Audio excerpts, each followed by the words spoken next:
Hello students, चलिए start करते हैं बेटा chapter number 12 area related to circle.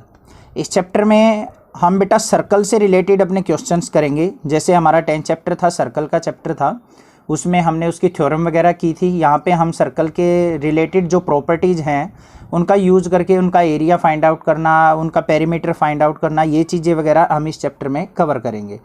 तो यहाँ पे सबसे पहले मैं आपको बेसिक चीज़ें बता दूँ कि हमारा जो सर्कल होता है वो क्या होता है बेटा।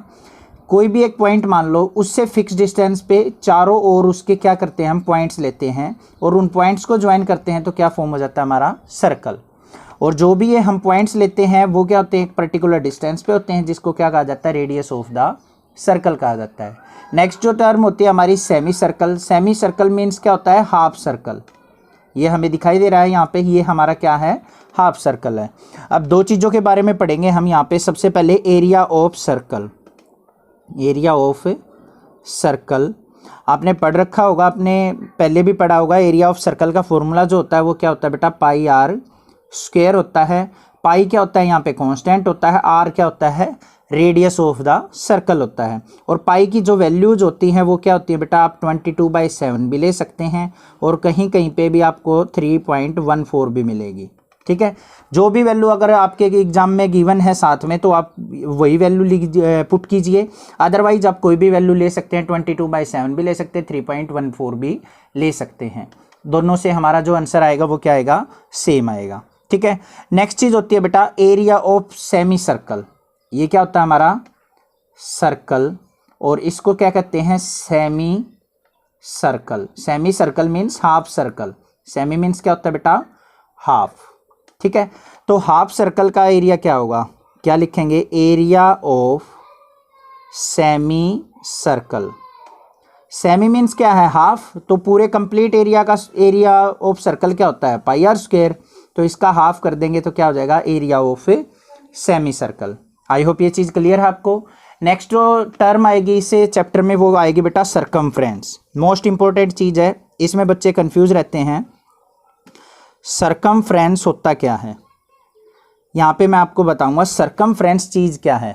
कोई भी आपके पास से शेप हो, रेक्टेंगल हो, स्क्वायर हो, सर्कल हो या कोई और अदर शेप है, उसके अंदर सरकमफ्रेंस वर्ड होता क्या है। जैसे मान लिया हमारे पास बेटा स्क्वायर है, ये इस तरीके से। ठीक है, स्क्वायर के ऊपर किसी भी एक पॉइंट पे स्टार्ट होके हम जहाँ पे इसकी बाउंड्रीज के ऊपर चल सकते हैं, राउंड लगा सकते हैं, उसको क्या कहा जाता है, सरकमफ्रेंस ऑफ द शेप। तो यहाँ पे साइड क्या होती है स्क्वायर की, ए। तो चारों साइड ए होंगी। अब देखो यहाँ से यहाँ तक हमने डिस्टेंस कितना ट्रेवल किया, ए। यहाँ से यहाँ ए और यहाँ से यहाँ ए और यहाँ से यहाँ फिर ए किया। तो टोटल डिस्टेंस कितना ट्रेवल किया, ए प्लस ए प्लस ए प्लस ए मीन्स 4a। और ये 4a ही होता है हमारा circumference of A square. I hope ये चीज़ आपको अच्छे से क्लियर हो गई है। रेक्टेंगल की बात करें हम, रेक्टेंगल में क्या होती है, अपोजिट साइड्स इक्वल होती है। ये मान लिया ए है, ये भी ए है, ये बी है, ये भी बी है। यहाँ से स्टार्ट किया मैंने डिस्टेंस, तो क्या होगा, यहाँ तक बी, फिर ए, यहाँ पे बी, यहाँ पे ए। तो क्या हो गया बेटा, बी प्लस ए प्लस बी प्लस ए। तो b प्लस बी और a प्लस ए क्या होगा, 2a प्लस 2b। 2 कॉमन निकाल लिया हमने, क्या बच गया, a प्लस b। क्रैमिंग नहीं करनी है आपने कि आपने फॉर्मूला रट लिया बस कि रेक्टेंगल का सरकमफ्रेंस क्या होता है, सर्कल का क्या होता है। तो आपने बिल्कुल ध्यान से करना है सरकमफ्रेंस वर्ड है क्या। नेक्स्ट चीज़ देखते हैं, हम सर्कल की बात करेंगे। सर्कल के अंदर क्या होता है बेटा, सरकमफ्रेंस हमारा 2πr।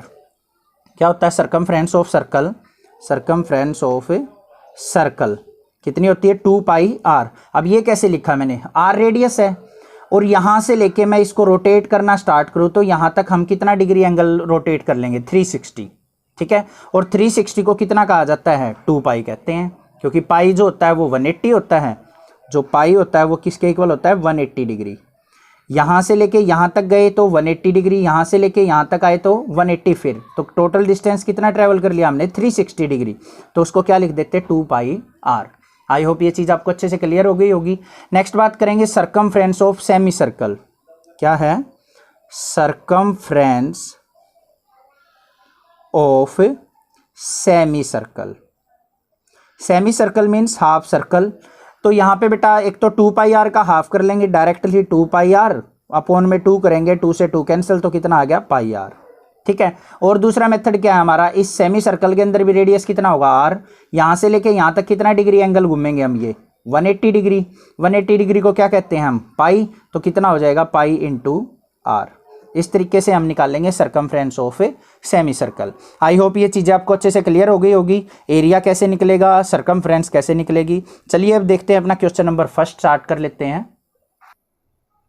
क्वेश्चन नंबर फर्स्ट क्या है हमारा, स्टेटमेंट रीड करेंगे बेटा, क्या है, the radii of two circles are 19 centimetre and 9 centimetre respectively. हमारे पास दो सर्कल हैं जिनकी रेडियस जो है क्या है 19 सेंटीमीटर और 9 सेंटीमीटर है। Find the radius of the circle which has circumference equal to the sum of the circumference of two circle. क्या कहा है उसने कि हमें रेडियस फाइंड आउट करनी है किसी तीसरे सर्कल की जिनमें इन दोनों के सर्कल का सर्कमफ्रेंस का सम इक्वल टू क्या हो, अदर थर्ड सर्कल के हो।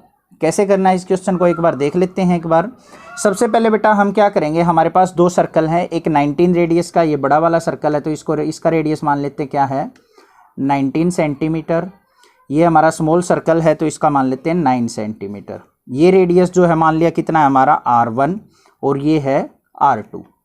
एक थर्ड सर्कल है हमारे पास, उसका रेडियस मान लेते हैं R3। R3 हमने क्या करना है बेटा, फाइंड आउट करना है। हमें गिवन क्या है सबसे पहले वो देखेंगे।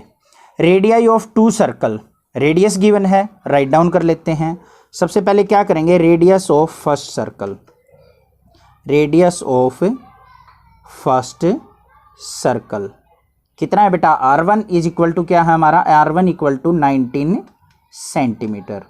आई होप ये चीज़ क्लियर है। नेक्स्ट देखेंगे रेडियस ऑफ सेकंड सर्कल, क्या मान लिया हमने है R2 इज इक्वल टू कितना है 9 सेंटीमीटर। थर्ड जो सर्कल निकालेंगे उसका रेडियस मान लेते हैं कितना है हमारा R3। Radius of third circle equal to क्या हो जाएगा हमारा R3 सेंटीमीटर। आई होप यहाँ तक आपको कोई प्रॉब्लम नहीं होगी। अब देखते हैं बेटा बात किसकी कही है, विच हैज सर्कमफ्रेंस, सर्कमफ्रेंस के बारे में बात कर रहे हैं। अब हमें सर्कमफ्रेंस का फॉर्मूला पता होना चाहिए। सर्कल की सर्कमफ्रेंस हम किस फॉर्मूले से फाइंड आउट करते हैं, 2πr से। साइड में लिख लेंगे सर्कमफ्रेंस जो होती है, सर्कमफ्रेंस इज इक्वल टू होती है बेटा 2πr के इक्वल। ठीक है, तो इस फॉर्मूले का यूज करके हम अपने क्वेश्चन को करेंगे। तो यहाँ पे पहले क्या करेंगे, फर्स्ट सर्कल की सर्कमफ्रेंस फाइंड आउट कर लेते हैं। सर्कमफ्रेंस ऑफ फर्स्ट सर्कल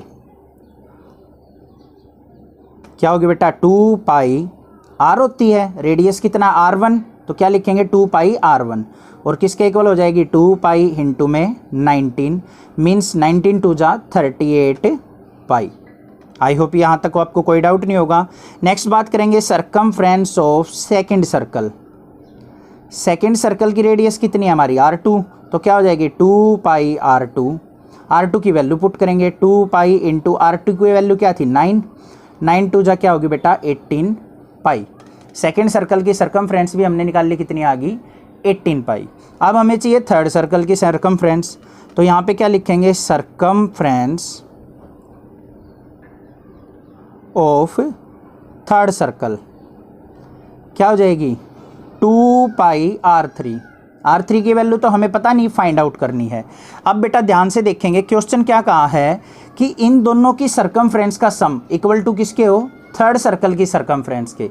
तो क्या लिखेंगे according to question circumference of first circle plus circumference of second circle is equal to किसके होगी सर्कमफ्रेंस ऑफ थर्ड सर्कल। ठीक है, सर्कमफ्रेंस ऑफ फर्स्ट सर्कल कितनी है बेटा हमारी 38 पाई, पुट कर देते हैं 38 pi plus circumference of second circle कितनी है 18 पाई, पुट कर दी, is equal to circumference of third circle कितनी है हमारी 2πr3। यहाँ तक कोई डाउट नहीं होगा आपको। 18 पाई और 38 पाई ऐड करते हैं तो कितना आएगा बेटा 56 पाई इज इक्वल टू किसके 2πr3। R3 की वैल्यू निकालनी है, R3 को यहीं रखेंगे, 2πr को क्या करें 2π को क्या करेंगे इसके नीचे लेके आएंगे, 56 पाई अपॉन में 2π इज इक्वल टू किसके R3 के। पाई से पाई कैंसिल, 2 से इसको कट करेंगे तो क्या आ गया हमारा 28 तो R3 इज इक्वल टू कितना आ गया हमारा 28 सेंटीमीटर। तो रेडियस ऑफ जो थर्ड सर्कल होगा वो कितना हो जाएगा हमारा 28 सेंटीमीटर। आई होप ये क्वेश्चन आपको अच्छे से क्लियर हो गया होगा। सबसे पहले किसी भी क्वेश्चन को करने से पहले बेटा आपको ये देखना है गिवन क्या है और फाइंड आउट क्या करना है, ठीक है। तभी आप क्वेश्चन पे जंप कीजिए, क्वेश्चन को सोल्व कीजिए। एग्जाम्स में अगर क्वेश्चन आता है आपका कोई भी एग्जाम्स, तो पहले स्टेटमेंट को अच्छे से रीड कीजिए, गिवन क्या है, फाइंड आउट क्या करना है, तभी आप क्वेश्चन करेंगे तो बिल्कुल भी मिस्टेक नहीं होगी। अगर आप उसको रफली रीड करके क्वेश्चन को करेंगे तो मिस्टेक होने के चांसेज 100% होते हैं बेटा। आई होप ये क्वेश्चन आपको अच्छे से क्लियर हो गया होगा। कहीं पे कोई डाउट हो तो मुझे कमेंट कीजिए, अदरवाइज इस चैनल को सब्सक्राइब कीजिए, लाइक कीजिए और शेयर कीजिए। Thank you students for your love and support. Thanks.